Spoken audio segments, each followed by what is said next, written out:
Back at WNF of a painful ending to the season. We're picking up the pieces here all week long and chatting with some friends of ours. This guy does all things sports on ABC2 and WMAR.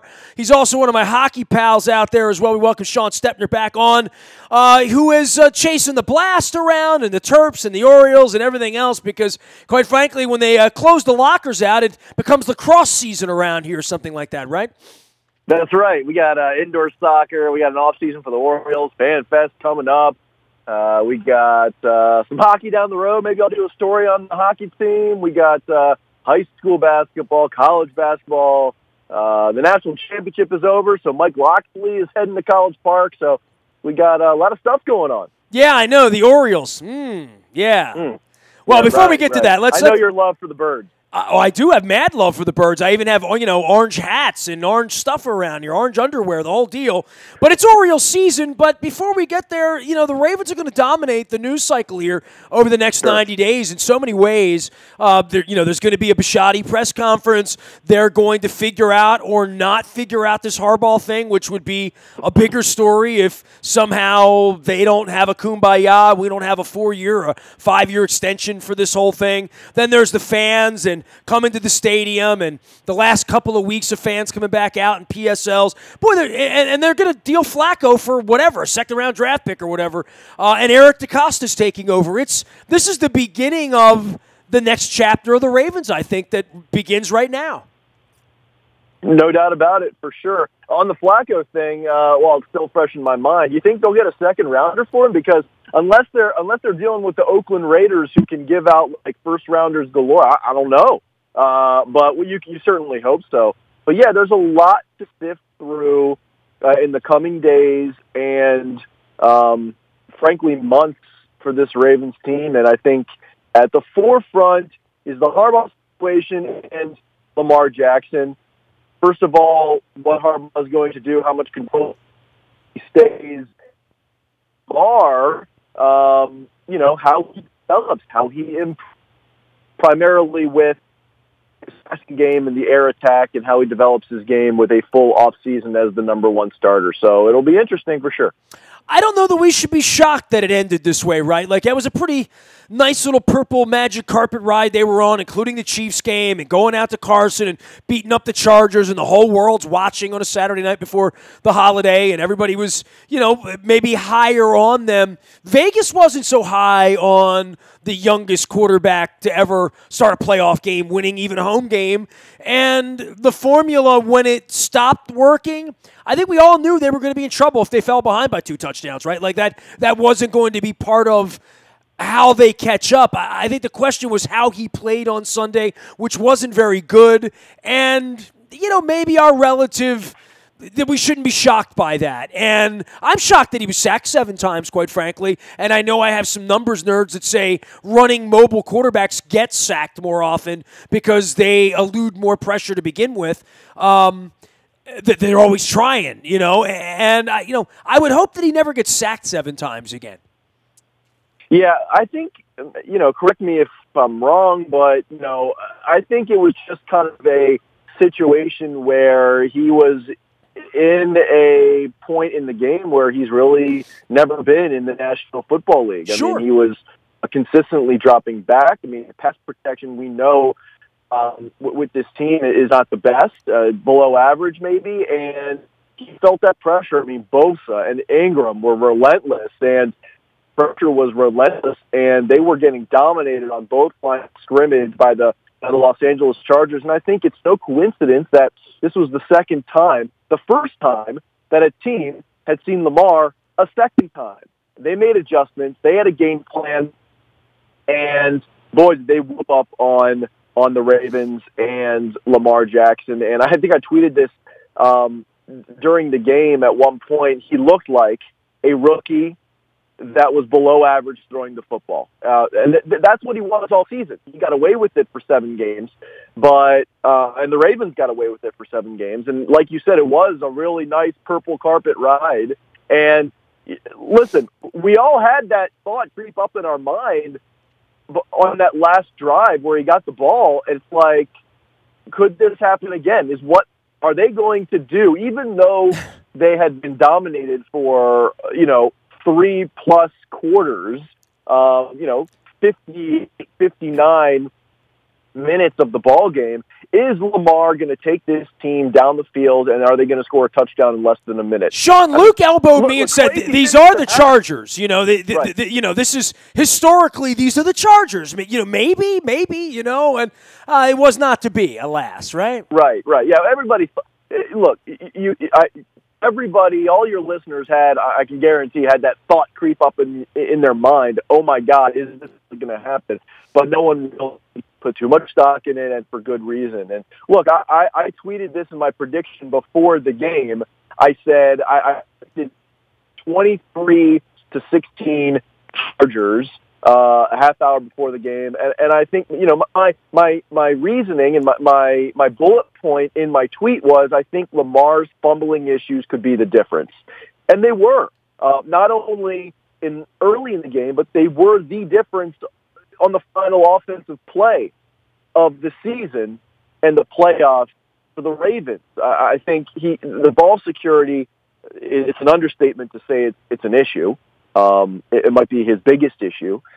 He has to get that corrected. He got away with it in the regular season, could not get away with it in the postseason. Well, certainly they're going to coach him up all next year to slap the ball. That's the word on this kid is get him down, stop him, get him into bad second and third down and distance situations, get him off the field, and when you get him back in third down, get him down to the ground, get after the ball, and we're going to pop the ball once or twice in 10 possessions, and we're going to land on one or two of them, and we're going to get 10 points out of this that we don't even see in our offense, because that's going to be the word on him, and he's going to have to go a long way to stop that from being the word, because they're going to come after him for that. Look, also in that game, Phillip Rivers in the playoffs, Phillip Rivers in general, the end of the regular season when he played Ravens was trending downward. In the playoffs, we all know Phillip Rivers' track record. Anthony Lynn and that staff have Phillip Rivers playing his best football at his age, and usually you're depending on at least one turnover in a playoff game from Phillip Rivers. I mean, we've seen it at the worst times for the Chargers. Didn't get that. He was on. They were determined, and I think they are a scary team on a mission in this postseason. Well, so are the Colts. I mean, I thought both of those teams as road teams, over the weekend performed well, and I think it's a very, very formidable football weekend ahead. Shawn Stepner is here. He is Stepner, WMAR, out on Twitter, and of course at the ABC2. You can follow him over there for all the news. And moving on to Terps and Orioles and all that stuff. But before we move on to any of that, plenty of football, plenty of conversation, not just on Bisciotti and Harbaugh in the future here, but the future of Eric DeCosta running the team and not Ozzie Newsome, and where Suggs is going to be, and whether Yondu and Weddle are going to be back, and whether they want to continue to play, and then the offseason of money, where for the first time they're not going to have that quarterback hit, although they're going to have a cap hit on that. The Mosley signing, everybody seems to think Zadarius Smith is going to get a fortune somewhere else. A lot of tough decisions here on veteran players, and not all of these are sort of written in stone to me. I don't really know that they're going to give C.J. Mosley that kind of money. I don't know. Yeah, for sure. He is, like it or not, he's an anchor of that defense. He's been there, tough guy. It was good to see him get that interception to seal up the AFC North in the season finale there. He's a soldier for this team, always has been, and he goes to work and always, laces up his boots and his cleats. But, I don't know. Is he, because there are teams out there, there's one right down I-95 that likes to pay for the biggest free agents, for the biggest names. They, say what you want about whether C.J. Mosley is a Pro Bowler or not. He has been, okay? And are other teams going to look at that, and that's a huge selling point for their team, for their fan base, inside the locker room? Does C.J. Mosley get that big contract? I think he does. Will it be with the Ravens? I don't know. I mean, look, and Suggs, I do think Suggs stays with the Ravens for one more year. I think maybe boy, did we see a downturn in Terrell Suggs' output this season, didn't we? I mean, and it's just natural. I mean, he is definitely the leader and the voice inside that locker room, talking to players, defensive players on Monday inside the locker room in Owings Mills at Locker Cleanout. You ask them about Suggs, and, I mean, their eyes light up. Michael Pierce said to me that he can't imagine playing with the Ravens, being here, without Sizzle in the locker room. And they almost share a locker. They're right, they're about 4 lockers down inside the locker room. So, but I do think Terrell Suggs maybe plays out another year with the Ravens. I think so. As for Eric Weddle, I don't know. I mean, I asked him. He said he would ride off into the sunset if he didn't have if Eric Costa didn't want him back. I asked him point blank, does that mean you're going to retire? Does that mean you play for the Ravens or retire? And he said, yeah. He explained it. He said, look, I can play football, but I still have something left in the tank. But I don't want to go to a new place. I don't want to do that song and dance again. He doesn't want to go at his age and uproot and go to another organization and do it all over again for maybe 1 year. He said it's Ravens or retirement. So I'm 50-50 leaning that way. I mean, the way he was talking, not only on Monday in the locker cleanout, but also on Sunday post game. You were there, Nestor. Correct me if I'm wrong, but that sounded like a guy who was thinking to himself, I might have just my final NFL game. Well, I don't know that it's all in his hands. I mean, for the amount of money he makes and what the value is and whether they want him and they want that kind of leadership. And also for him, a family guy like Flacco with a bunch of kids. And Yanda, I told Luke earlier, I saw Yanda and Weddle as I left the stadium after the Cleveland game, that they had just won, gotten into the playoffs, the whole deal. I knew there was going to be a home playoff game at that point. And watch them and their families. They were the only 2 families out on the field, the Yandas and the Weddles with their children out there, after everybody else was getting out of the stadium and disappearing for what was New Year's weekend, I guess. There's something about being a veteran and having family and having a lot of money and having your health. And I think for a lot of these guys, the end of the year was a lot healthier than other years have been. And I think that was part of the locker cleanout. And I also think that played into their success. We've spent lots of off seasons, Luke and I here, lamenting the year that Joe Flacco got injured, the years that Marshall Yanda wasn't there to help the offense out, the years where the Perrymans and the Elams weren't working out and there was disappointment. But injury has played a big role in this franchise since winning the Super Bowl, where key parts have had big parts of seasons missing. And this year was a pretty healthy campaign, notwithstanding the Flacco injury that changed everything, right? No question about it. I mean, that the final couple months of the season, they were so healthy. And that, I think, plays a big part in why they snuck into the playoffs. And they went, I think Lamar Jackson was the biggest reason, but health is definitely was on their side as we played out the regular season. To the point of Eric Weddle, for home games, I always go down to the field level to shoot some stand-up for television and to record my stories for the 6 o'clock and 11 o'clock broadcast on WMAR TV Channel 2. And for home games, Eric Weddle and his family are almost always on the field. And I think he likes that. He is a veteran and he has a huge family, and he brings people to the games and they enjoy that part. And so that wasn't, I don't think it's anything out of the ordinary. I haven't seen Yanda and his family down there that he could do that as well. But yeah, I mean, those guys are healthy. Those guys, Weddle said he has another year in him. But we'll see. Flacco, yeah, I mean, I think he's healthy. He dressed, and he was available to go in and potentially, replaced Lamar Jackson. John Harbaugh said post-game they did discuss it, but they decided not to put him in there. It was interesting. Joe Flacco post-game said that the decision, he referenced, the way I read his quote, he referenced not the question was posed: was he frustrated not going in when basically when Lamar in the offense was sputtering? And I'm paraphrasing here, and basically Flacco said he wasn't frustrated. He understood what was happening, and he said the decision was made weeks ago. So, I mean, that says to me that they basically told Joe, look, unless Lamar is hurt, you're not going to be playing.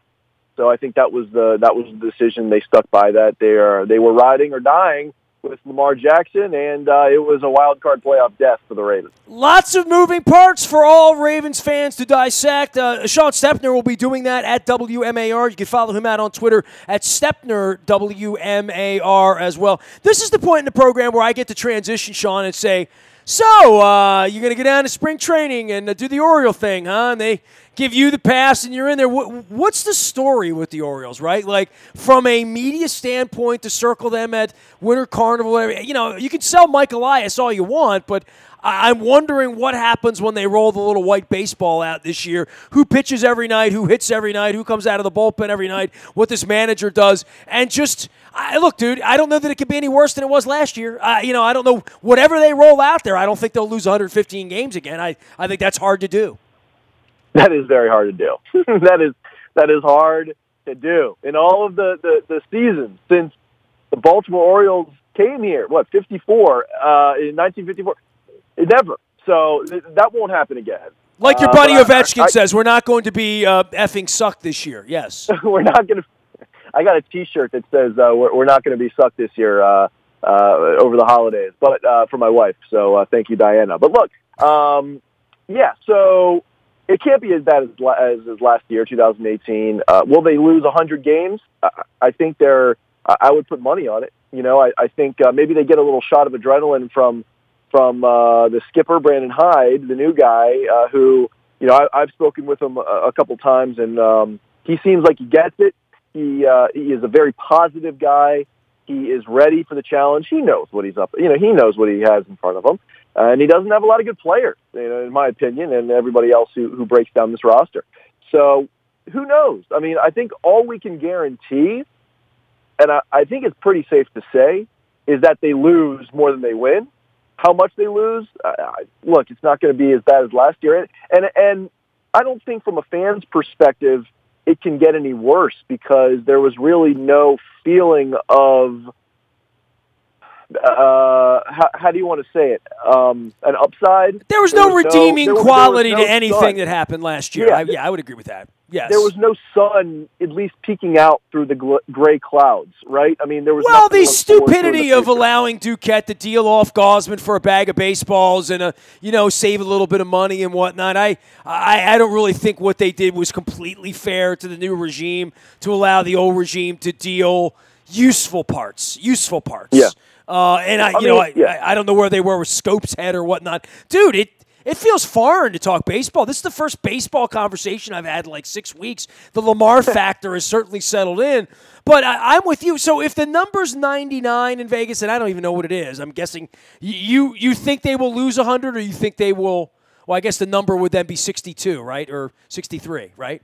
Yeah. I mean, who's going to – like you said, who is going to pitch every night? Who's going to lead this team? Who's going to be the clubhouse leader? There's no Adam Jones. What's going to happen? Who are these guys, right? I mean, who's going to take control? We don't know. It's an unproven group collection of players and prospects. I mean, Mark Trumbo, Chris Davis, really? Are you going to hang your hat on those guys? I mean, hopefully they turn their season. Hopefully, it can't. Speaking of can't get any worse for an organization like the Orioles, it can't get any worse for Chris Davis. And right now, they think they can turn him around. There's nowhere to go but up for Chris. So let's hope he for his sake, he's a nice guy, great dude. Let's hope he can kind of completely flip his career around and get back on the right track. Maybe a leadership role will do that for him, but we shall see. Where have you gone, Matt Wieters and Nick Markakis? That's all I can say. Yes. Shawn Stepner, he is Stepner WMAR. He'll be chronicling the Orioles and the Terps and the Caps and the Blast and everything else over at WMAR. Always a pleasure to visit with you. Onward and upward. I'll see you in a press box that they let me in. No doubt about it. Hey, let's catch a Caps game soon. You got it, man. There you go. CAPS, Caps. Shawn Stepner, he is Stepner WMAR. You can find me out in the buyatoyota.com audio vault 24 hours a day from anywhere in the world on your mobile device by downloading the TuneIn Radio app. We do come in crystal clear from anywhere in the world. The morning newspaper ships digitally to your email inbox each and every morning at 7 a.m. It's all brought to you by Planet Fitness at planetfitness.com. $5 down, $10 a month. You get in the best shape of your life. It's 2019. What are you waiting for? Get the Planet Fitness. Also brought to you by Laurel, and they're racing down there. They got the ponies running around. We're almost up on Triple Crown season. I did a little Bob Baffert riff last week with Randy Moss from the NFL Network. Not the one that catches footballs, the one that does horse racing and football. That Randy Moss. The one that does the show, who's cool to me. We got racing, and they have, if you haven't been to Laurel yet and seen the renovations down there, get down there. That's all I can say. Laurel Park, they're doing our, by the way, the entries on the front of WNST.net and as well in our morning newspaper. That's brought to you by Planet Fitness and Laurel. Last but never least, any breaking news happens first on the WNST Tech Service. That is all brought to you by Coons Ford of Security Boulevard. Dennis Colatzos will be here on Thursday from 3 until 5, driving you home. It is the SSV on WNST. I'm on Facebook and Twitter and LinkedIn and Snapchat and streaming live on our Facebook Live as well as our YouTube WNSTV channel. We are WNST.net, AM 1570 and WNST Towson, Baltimore, and we never stop talking Baltimore sports.